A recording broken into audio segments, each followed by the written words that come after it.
हाँ भाई, लाइव है अपन। हाँ भाई, नमस्ते सभी को। तो 11th के जितने भी अपने महारथी हैं, ठीक है, जो 10th से 11th में आए हैं, ठीक है, सबको एक मिनट, ये गेट बंद कर। हम्म,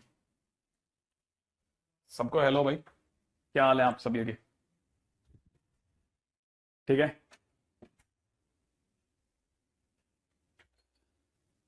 हाँ भाई, तो उम्मीद है अपने बीच में सारे के सारे बच्चे वो जो हैं वो वही होंगे जो अभी अभी 10th पास करके आए हैं। ठीक है, ये थोड़ी सी देर के लिए हैंग हुआ है, एक मिनट के लिए।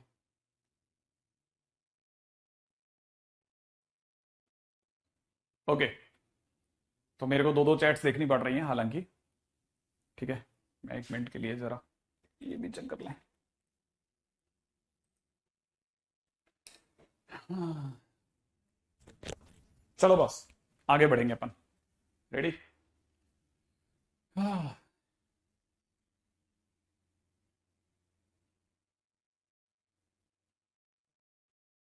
ओके,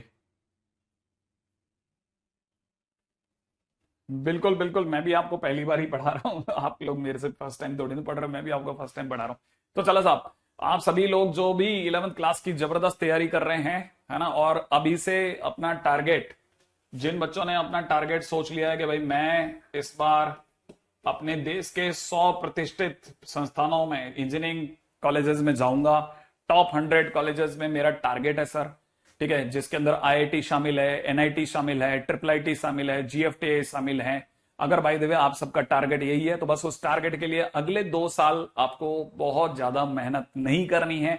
आपको बस सिंपल अपने क्वेश्चंस लगाए रखने हैं, जिसमें आपके सामने बहुत सारी चीजें ऐसी आएंगी जिसके दौरान आपको ऐसा लगेगा कि सर मैं शायद थोड़ा थक रहा हूं, है ना, मेरे से क्वेश्चंस नहीं बन रहे हैं। ठीक है, लेकिन ये सारी चीजें सभी के साथ आती हैं, आप बस इसके साथ कंटिन्यूअसली चलते रहना और बस अपने तरफ से गाड़ी बन जाएगी। तो भाई चलो अपन चलते हैं आगे। राइट है? ओके, तो टारगेट्स अपने बहुत क्लियर है।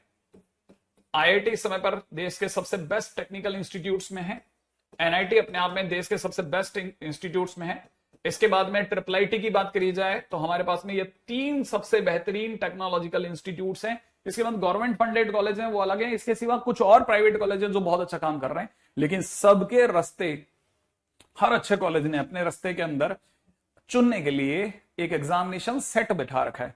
आप अगर बाय उसे क्लियर करते हैं तो वो पहचान जाते हैं कि हाँ ये स्टूडेंट हमारे लायक है, इसे अपन इन कर लेते हैं। तो बस हिसाब से देखा था तो वहां से काम हो जाती है। ठीक है, तो अपने को करना क्या है? अपने को तो बहुत मेहनत करनी है। उम्मीद है हमारे सामने जितने भी एस्पायरेंट है वो सब 10th से लेकर के 11th में अब एंटर होंगे। ठीक है ना, और बहुत ही प्यारे प्यारे से छोटे छोटे से 10th के स्टूडेंट्स अब 11th की तैयारी कर रहे होंगे। और आप में से कई स्टूडेंट ऐसे भी होंगे ना जिन्होंने 10th के अंदर, क्योंकि 10th में आजकल 2 तरह की मैथमेटिक्स आती है, एक आती है बेसिक और एक आती है स्टैंडर्ड। आप चाहे किसी से भी बिलोंग करते हो, आपने चाहे किसी भी रास्ते को चुना हो, मुझे कोई फर्क नहीं पड़ता। जब अपन पढ़ रहे होंगे ना तो धीरे धीरे धीरे धीरे चीजें इस तरह से गढ़ती चली जाएंगी कि आपको अपने आप ही समझ में आ जाएगा कि हाँ साहब मेरा काम बन गया। राइट, तो चलो साहब अब अपन चलते हैं आगे। रेडी? रेगुलर स्कूल वालों को भी बता दीजिए, रेगुलर स्कूल वाले जितने भी स्टूडेंट्स हैं, हमारी क्लासेस आफ्टर 4 PM ही स्टार्ट होती हैं। इसका मतलब हम किसी भी हालत में किसी भी स्कूल वाले बच्चे को परेशान नहीं करते। वो अपना आराम से खा सकता है आने के बाद में खाना। ठीक है, और उसके बाद में वो थोड़ा रेस्ट करके फिर पढ़ने में लग सकता है। ठीक है, इवन हमारी क्लासेस का सिस्टम भी इस तरह से है कि हम किसी दिन 3, किसी दिन 1, किसी दिन 2, इस तरह से क्लासेस, साल भर 3-2 से ज्यादा क्लास नहीं करते। बहुत लास्ट में जाकर के जब आप थोड़ा स्कूल सिस्टम से अच्छा खासा हैवीली थोड़ा हो चुके थे इंगेज, तब हम आपको बहुत लास्ट में भी बहुत कहीं जरूरत पड़ती है, तब जाकर के हम कोई 3 क्लासेस सेट लगाते हैं। वैसे हमारे को बहुत ज्यादा जरूरत नहीं पड़ती है, लेकिन काम बन जाता है। सिलेबस कब तक खत्म हो जाएगा? भाई सिलेबस कब तक खत्म हो जाएगा की जानकारी तो वैसे देखा जाए तो 11th के बाद में हमारा अगला साल 12th के लिए चलता है, जो कि बहुत ही काम का है। 11th बेस बनाती है, 12th उसके ऊपर, है ना, अपनी इमारत खड़ी करता है। लेकिन मैं आपको फिर वापस बता देता हूं, जब आप 11th से 12th में जा रहे होते हैं, तो जैसे आपने कभी भी किसी अपने अड़ोस पड़ोस में किसी मकान को बनते हुए देखा होगा ना, तो जब वो बनने की स्टेज में होता है ना तो उसका स्ट्रक्चर बहुत खराब दिखता है, बड़ा ब्लैकिश सा दिख रहा होता है कहीं पे, और उसके बाहर एक बांस की बल्लियां सी लगी होती, तब कोई सोच भी नहीं सकता जो शुरू के 4-5 महीने जब तक वो बल्लियों वगैरह पे, बांस की बल्लियों से काम चल रहा होता है, अंदर खटपट की आवाजें आ रही होती है, तब तक कोई सोच भी नहीं सकता कि इसी बिल्डिंग में जिस दिन इनॉग्रेशन होगा और उसके खाने पे अपन में से कोई इन्वाइट होगा तो ये इतनी सुंदर बिल्डिंग निकलेगी।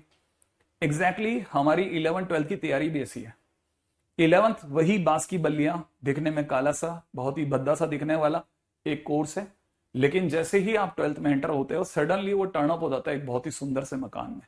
आप बहुत प्यार से इसके अंदर एंटर कर सकते हैं, लेकिन आपको उन 5 महीनों या उन 6 महीनों के लिए अपने आप में कुछ बेसिक चेंजेस भी करवाने होंगे ताकि एक अच्छी इमारत तैयार करी जाए।